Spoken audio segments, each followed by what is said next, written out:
जय माता दी, जय महादेव। आप सभी का मेरे YouTube चैनल माता की कृपा पे स्वागत है।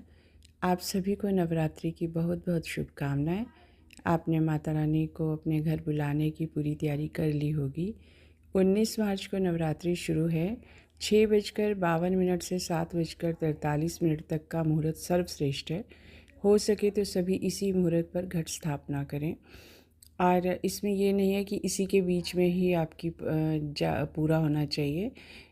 आप 6:52 से 7:43 के बीच में कभी भी शुरू कर सकते हैं और जब तक ख़त्म होगा वो आगे इसकी कोई गणना नहीं होती। तो बस शुरू शुभ मुहूर्त में कर लीजिए। घट स्थापना किस प्रकार करनी है वो मैं आपको बताती हूँ। पहले एक थाली में कुमकुम से रंगे हुए चावल रखें। उसके ऊपर शुद्ध मिट्टी का घड़ा रखें। उस घड़े पर माँ लिखें हल्दी और कुमकुम से। उस घड़े को चावल पर रख दें। घड़े में थोड़ा गंगा जल डालें। 9 लौंग, 9 इलायची, 9 कमलगट्टे, 9 पीली कौड़ी और 9 हल्दी की गांठ, एक चांदी का सिक्का डालें। घड़े के ऊपर एक कुमकुम से रंगे हुए चावल पर हल्दी से सतिया बना लें और ऊपर नारियल रखें। नारियल पर 3 बिंदी लगाएं कुमकुम से और 3 गांठ मार कर मौली रखें। घड़े पर 9 बारी कलावा लपेटे। ये आपको माता के शेर के मुख की तरफ रखना है। अब बीच में खेतरी बोएं। खेतरी में सबसे पहले गंगा जल के छींटे मारें। फिर भोजपत्र पर ह्रीम मंत्र लिखें हल्दी और कुमकुम से। उसके ऊपर बेलपत्री रखें व 9 लौंग, 9 इलायची, 9 सुपारी, 9 हल्दी की गांठ, 9 सिक्के रखें। फिर ऊपर से मिट्टी डाल दें और जौ बो लें। उसके ऊपर 3 सुपारी में बिंदे लगाएं और 3 गांठ का कलावा चढ़ाएं। रोज़ धूप दीप दिखाएं। इसके साथ अखंड दीप जलाएं। दीपक में हल्दी और केसर डालें। इस तरह से आप पूजा करें।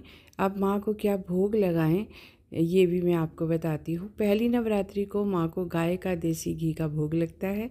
इससे स्वास्थ्य लाभ होता है। नवरात्रि के दूसरे दिन शक्कर का भोग लगाना चाहिए। इससे मनुष्य दीर्घायु होती है।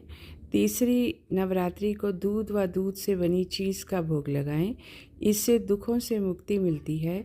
चौथी नवरात्रि को मालपुआ या पंचमेवे का भोग लगाना चाहिए। इससे बुद्धि का विकास होता है। पांचवी नवरात्रि को केले का भोग लगाना चाहिए। इससे रोगों से मुक्ति मिलती है। छठी नवरात्रि को शहद का भोग लगाना चाहिए। इससे लोगों पर अपना प्रभाव पड़ता है। सातवीं नवरात्रि को गुड़ का भोग लगाएं। इससे संकटों से हमारी रक्षा होती है। आठवीं नवरात्रि को नारियल का भोग लगाना चाहिए। इससे संतान संबंधी समस्या में सहायता मिलती है। नौवीं नवरात्रि में तिल समर्पित करना चाहिए। इससे मृत्यु के भय से मुक्ति मिलती है। इस प्रकार से आपने रोज़ पूजा करनी है और आप आगे इसी तरह से पूजा करते जाएंगे। 9 दिन तक इसी प्रकार आपकी पूजा होगी। इसके बाद आप दुर्गा सप्तशती का पाठ करें। दुर्गा स्तुति भी कर सकते हैं। इसके बाद आपके गुरु जो बताते हैं वो नाम जप या पाठ कर सकते हैं। अगर कवच सिद्ध करना है तो 108 पाठ आपको 9 दिन तक रोज़ 108 पाठ करने हैं।